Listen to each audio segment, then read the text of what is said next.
Major funding for KPBS Evening Edition has been made possible in part by Bill Howe Family of Companies, providing San Diego with plumbing, heating, air, restoration, and flood services for over 40 years. Call 1-800-BILL-HOWE or visit BillHowe.com. And by the Conrad Trebas Foundation, Darlene Marcos Shiley, and by the following.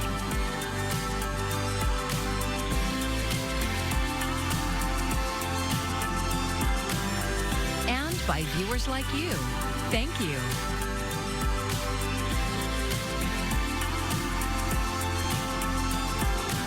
Well, thank you for joining us. I'm Maya Trabulsi. Residents are rallying outside the Encinitas City Hall ahead of tonight's City Council meeting. The council is set to decide whether to rescind the emergency action it took last month following an ICE arrest near a local school. KPBS North County reporter Alexander Wynn is live at City Hall. Alex, why is the council hearing this item again? Hey, Maya, as you can see, it's raining right now. It doesn't stop these people from coming out to protest the item. And the reason we are here today is because of a complaint by a resident.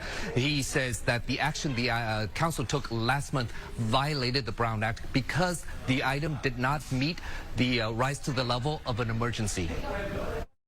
No judicial warrant. If you had a warrant, you would show us right now. This is the arrest that prompted the emergency action taken by the City Council on August 20th. A man was arrested by Immigration and Customs Enforcement near Parkdale Lane Elementary School. He was on his way to work. That prompted a backlash from the community, who rallied in front of City Hall and packed the council chambers, demanding action from the city to protect undocumented residents. That night, the council voted unanimously to direct staff to coordinate with the Sheriff's Department on a Know Your Rights campaign, as well as looking into limiting mask wearing by ICE officials in the city. Following the meeting, resident Garvin Walsh sent a letter saying the emergency action violated the Brown Act, the state's open meeting law, which requires a public notice to allow residents like him a chance to voice their concerns. He says opposition to the arrest is not an emergency. A political controversy is not an emergency under the law, and the Brown Act defines what it takes to be an emergency, and this wasn't it. He wants the city to rescind the decision and rehear the item. I think the action was taken under duress, in a sense. The council was buffaloed, in my opinion, by a sort of an angry mob. Jeremy Ross with the group Encinitas Proud disagrees. He thinks the arrest and the community's reaction to it constitute an emergency. It was an emergency then. It's still an emergency. It was, very urgent, public and health risk, safety risk for the community then, and it continues to this point today. In response to Walsh's letter, an attorney for the city says the action complies with state law, but because of the importance of the matter, the city will rehear the item tonight. Yeah, back here live, as you can see, the city manager is recommending the city council rescind the decision, but Ross and the people behind me opposes that. They say the city council should stick to their guns and not rescind the action. Live in Encinitas, Alexander Wynn, KPBS News. Immigration is also up for discussion in Oceanside. The city is considering a proposal to limit how it works with federal immigration agencies. And under the proposal, federal law enforcement wouldn't be allowed to carry out immigration enforcement in private areas of city properties without a judicial warrant. The city also would not share any sensitive or personal data with agencies like ICE unless required by law. Council member Jimmy Figueroa put the idea on the city's agenda. He told our media partner KGTV that Oceanside has many families with mixed legal status. At the end of the day, for mixed status families, those that are left behind, they're here in our city, and it's up to us to figure out what we can do to help the folks in our community. The proposed resolution has to go before City Council, and there are a few more steps needed before any changes to Oceanside immigration policy take effect.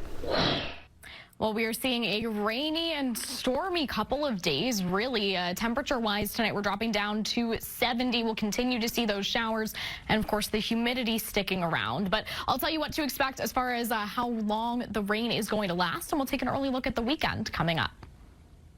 The contract for more than 5,700 registered nurses at Sharp hospitals will expire at the end of the month. This morning, some of them rallied and presented their demands to management in person.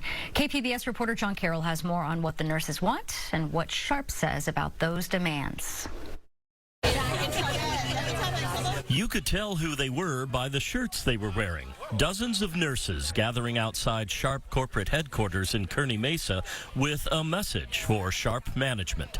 They just need to meet us halfway, and so far they have not done that. Andrea Muir is a registered nurse who heads up Sharp Professional Nurses Network.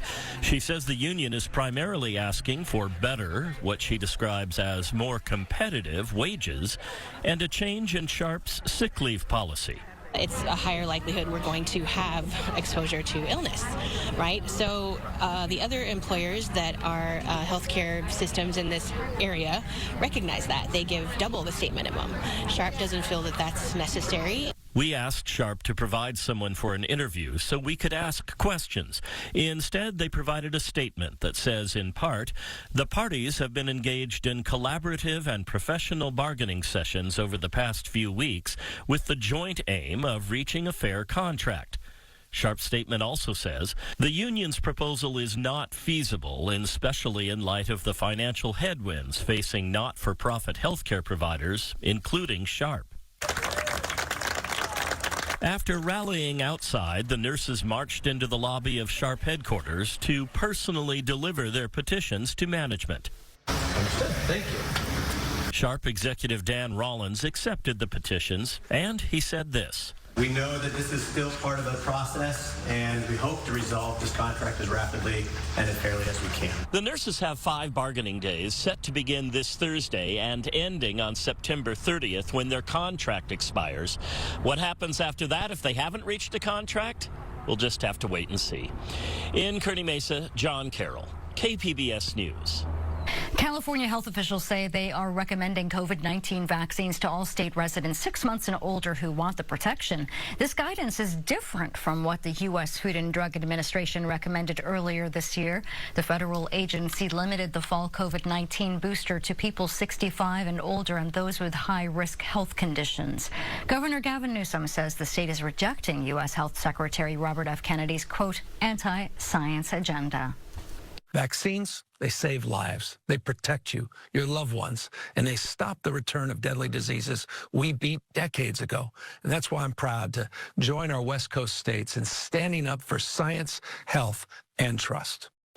The announcement today is part of a coordinated effort between California, Oregon, Washington, and Hawaii to provide vaccine recommendations as the virus season begins and the federal policies shift. Newsom also signed Assembly Bill 144 into law today. The bill lets California rely on independent medical groups for vaccine guidance instead of the Center for Disease Control's Advisory Committee on Immunization Practices. And that committee is set to meet tomorrow. The former director of the CDC testified on Capitol Hill today. In her testimony, the ex-director told Senators Health Secretary Kennedy put politics before public health. And as Michael Yoshida reports, she says she was fired because she refused to do the same. Dr. Susan Manar is testifying after her tenure as director of the U.S. Centers for Disease Control and Prevention lasted just 29 days. I was fired for holding the line on scientific integrity. Dr. Menarez, the first Senate-confirmed CDC director, was ousted last month amid clashes with U.S. Health and Human Services Secretary Robert F. Kennedy Jr. over vaccine policies and staffing. The ex-director saying Kennedy demanded all CDC policy and personnel decisions be cleared by political staff and asked her to commit in advance to approving vaccine recommendations and fire without cause career officials responsible for vaccine policy. I responded that I could not pre-approve recommendations without reviewing the evidence, and I had no basis to fire scientific experts. He told me he had already spoken with the White House several times about having me removed. Secretary Kennedy, who previously described Dr. Menarez as a public health expert with unimpeachable credentials, said this earlier in the month when asked by senators about the firing. I told her that she had to resign because I asked her are you a trustworthy person? And she said no. Also testifying Wednesday, Dr. Deborah Howry, who stepped down from her role as the CDC's chief medical officer in protest after Manara's ouster. I resigned because CDC leaders were reduced to rubber stamps, supporting policies not based in science, and putting American lives at risk. In Washington, Michael Yoshida, KPBS News. A San Diego man who twice illegally landed a plane on San Clemente Island pleaded guilty this week to felony charges in a Los Angeles federal court. KPBS military reporter Andrew Dyer has more on this strange story. According to prosecutors in 2023, Andrew White first landed his Glasstar airplane on San Clemente Island and was given a warning. The island is part of Naval Base Coronado and is off limits to the public. But in April, he again flew to the island, where he stole a Navy pickup truck and went for a joyride, barreling through locked gates around the island until the vehicle got stuck. San Clemente Island is home to the only ship-to-shore live fire range on the West Coast and rugged training facilities for Marines and Navy SEALs. Biologists also work there with protected and endangered plants and animals. White pleaded guilty to felony theft of government property and a misdemeanor count of illegal entry. He remains in federal custody after cutting off his ankle monitor earlier this year. He's set to be sentenced later this month and faces up to 10 years in prison. Andrew Dyer, KPBS News. I'm Amna Navaz. Tonight on the News Hour, the Federal Reserve lowers its key interest rate amid pressure from President Trump. That's coming up at 7 after Evening Edition on KPBS. Some welcome news to consumers. The Federal Reserve announced today it is cutting interest rates for the first time in 2025. The move comes as the Fed continues to assess the impact of President Trump's tariffs. Credit scores are also falling at the fastest pace since the Great Recession. The national average FICO score dropped by 2 points this year, the most since 2009. Some San Diego students are having to change their plans for middle school. San Diego Unified says it will remove middle school grades from 4 transitional kindergarten through 8th grade schools starting next year. KPBS education reporter Katie Anastas says some parents are pushing back.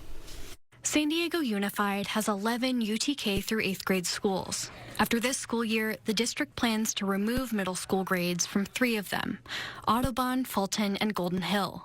Superintendent Fabiola Bagula says school leaders told her in 2023 that they were worried they weren't offering the same student experience as middle schools. The area superintendent said the same thing.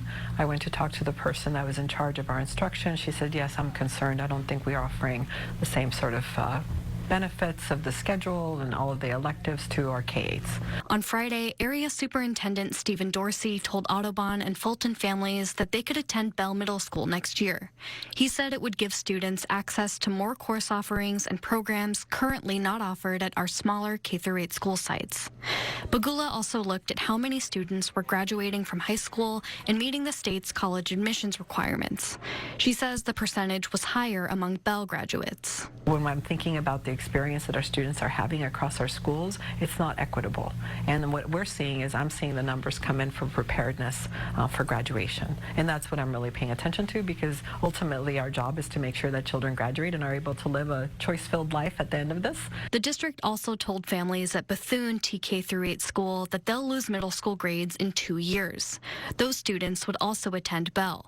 Bethune school community is pushing back. 8th grader Imani Ray Patterson says her school fosters connections between older and younger students. We have friends that I was friends with in kindergarten, I still have, and now I'm in 8th grade.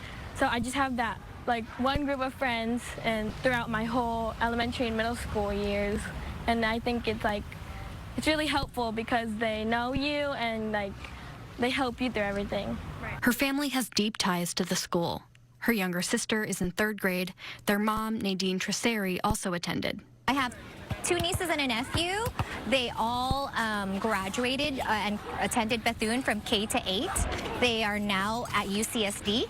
They all graduated from high schools with 4.4s, 4.7s. She also points to Bethune's test scores. In the 2023-24 school year, middle school students at Bethune outperformed those at Bell, Audubon, and Fulton on state math and English tests. Bagula says the decision about Bethune isn't set in stone. She plans to meet with the school community on Wednesday. I want to hear from them, and I'm keeping an open mind there. Bethune's Parent-Teacher Association is also encouraging community members to speak at the next school board meeting on September 30th. Katie Anastas, KPBS News.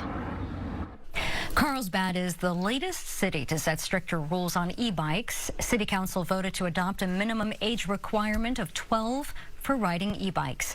Some parents told our media partner KGTV that they are all for the ordinance and think it could even go further. I think 12, they're still kind of figuring it out and not quite ready to be taking a motorized vehicle around town. But I think 15 would be more appropriate, maybe even older. I mean, you can drive at 16, but maybe like 13, 14, 12 still seems pretty young to me. And the recent passage of a California bill allows cities in unincorporated areas to establish a minimum age of 12 for riding e-bikes. The city of Carlsbad says because of this bill, the city is not able to make an ordinance with a different age. Get the latest from KPBS delivered right to your inbox. We have a variety of newsletters, including daily headlines, KPBS arts, streaming picks, and our North County focus. Go to kpbs.org and look for the newsletter section that you'll find on the top of your screen. And from there, you can sign up with your email address.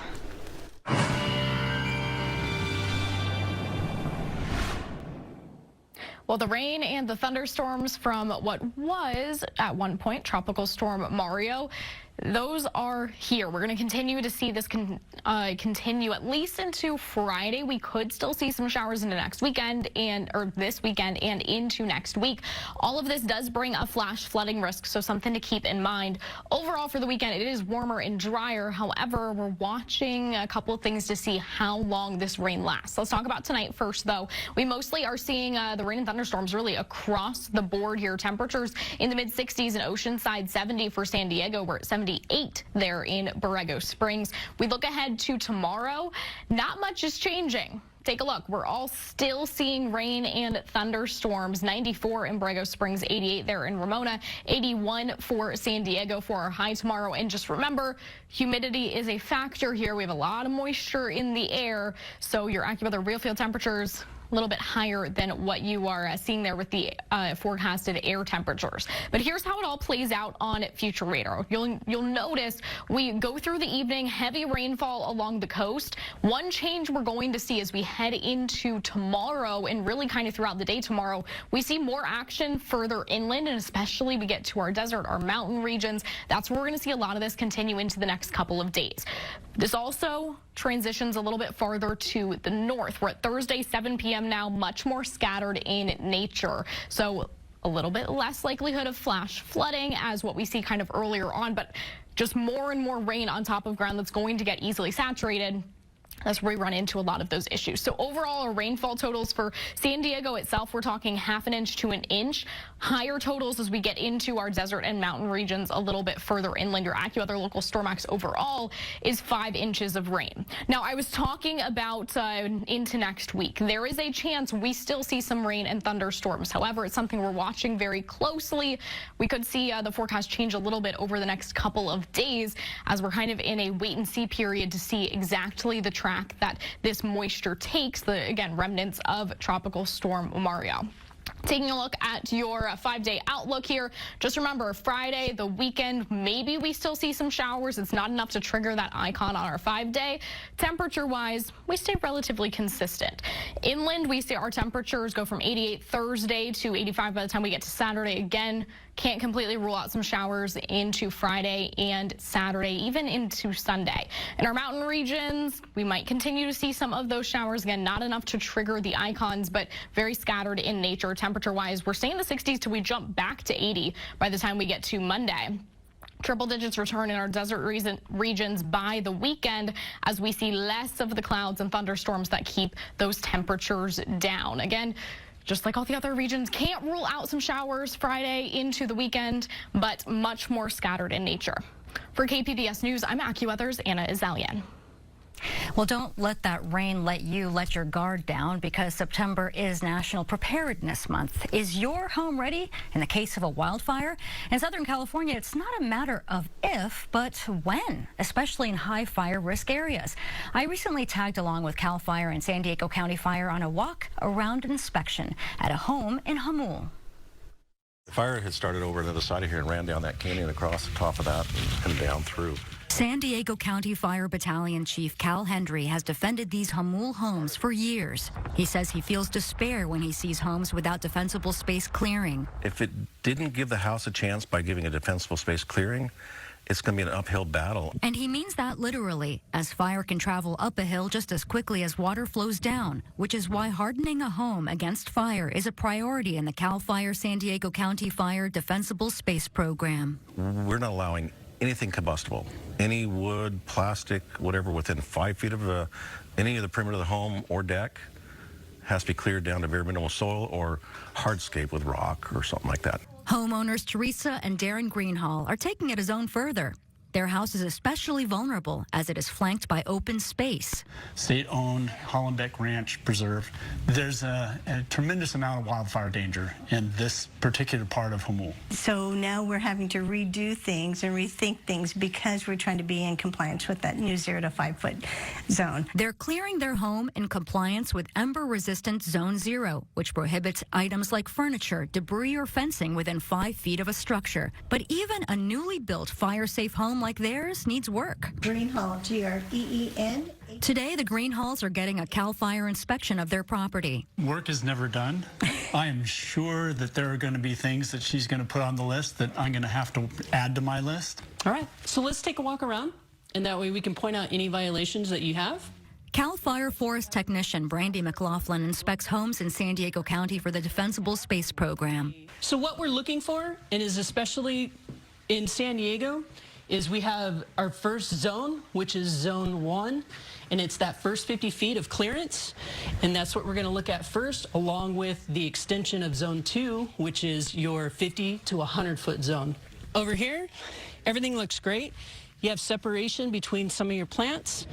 Everything is not bundled together. You have great separation. Working in these areas since 2000, I've seen most of this hillside burn, and then the vegetation comes back, and then it'll burn again, and it'll come back. And so that's why we need that defensible space, because no matter what, fire will always come back. You also have your eaves. They're all enclosed, which is great. You have for your outer, your log type wood. It's not going to be something that catches on fire easily. Just as an ember finds the weak points of a home, her job is to do the same. She says vent holes are the easy way in. I have all of this space, and so I'm going to be okay. And that's what we hope. That's why we want that 100-foot defensible space. However, sometimes erratic winds, a lot of embers will fly, and they'll get into these teeny little crevices. And then that's where that fire starts. So just imagine those embers that crawl across the ground and they get into those vents. So that's why we need to have the grate to where it's 1/8. Even the plastic, I'd remove the plastic from being even that close to the house. Greenhall says he made improvements even before this inspection. Things he's already checked off the list include installing double-paned windows with tempered glass, metal vents, gutters, and downspouts. This is a perfect example of that. When this house was built, this was plastic. Now it's metal, and now it's in compliance. Although you still have some bushes, but they're separated, and we don't have the continuous vegetation to make that continuous line of fire, so that's great. Your slope is really well maintained. You do have one dead bush that we do need to get rid of, that particular one right there. Other than that, your distance is good, again, on getting that 100 feet. Placing trash cans behind a block wall instead of up against the house. A practice CAL FIRE says is dangerous because of combustible items that could easily ignite. So when it comes to propane tanks, we want to have that bare mineral soil cleared 10 feet this way, that way, this way. Anything that's hanging over, be it the trees, those have got to be limbed up and removed also. So a lot of your propane tank is relatively clear. However, you do have enough of the duff that we need to get rid of that. So I've got a 6-foot wingspan, so I just kind of always gauge it. But yeah, at least anything that's wood, combustible, touching the home, we want to get rid of. Wood, fencing, vinyl fencing. The Greenhalls also added reflective bot dots to their driveway to make it easy to find their way out in smoky or dark conditions, as well as for fire crews to make their way in and spot the 2 hydrants on the property. I love this piece of property, and so I just I feel like I'm capable of doing enough preventative things to keep it safe. Teresa is also part of the San Diego County Fire Community Response Team, or CERT. For me, our big message is registering for alerts and preparing for evacuations. She tested how fast I could realistically pack a bag in an emergency. The plastic box full of everyday items, she says, represents my house. And you get a knock on the door, you have 15 seconds to pack what you think you need to pack to evacuate quickly with very short notice. Go. And she calls time. Flashlight. Oh, okay. You packed really great stuff, which I'm really proud of you for packing. Thank you. But could you really have gone to the kitchen, the bedroom, and the bathroom and packed what you needed in a short amount of time? Or would it be better to have a bag ready to go that you just are running out the door with? No argument there. Teresa worries people may have become too complacent. I think because the fire department's been so quick to respond and they're sending everything out, but still you need to take care of your family and your pets. And hardening your home for yourself, your neighbors, and firefighters is the first line of defense. Good advice there. And here is a look what we have for you for tomorrow in the KPBS newsroom. NPR's Morning Edition is discussing the Federal Reserve's decision to lower interest rates for the first time this year. And have you heard that September in San Diego is known as Locals Summer? Well, KPBS Midday Edition is talking about how you can take advantage of the season. You can find tonight's stories on our website, kpbs.org. Thanks for joining us. I'm Maya Trabulsi. Good night.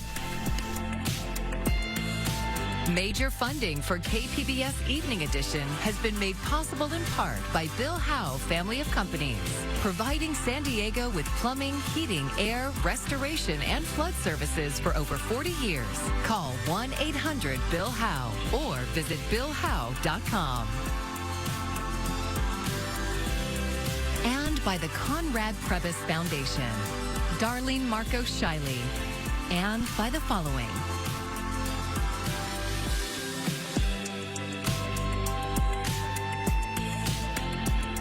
And by viewers like you. Thank you.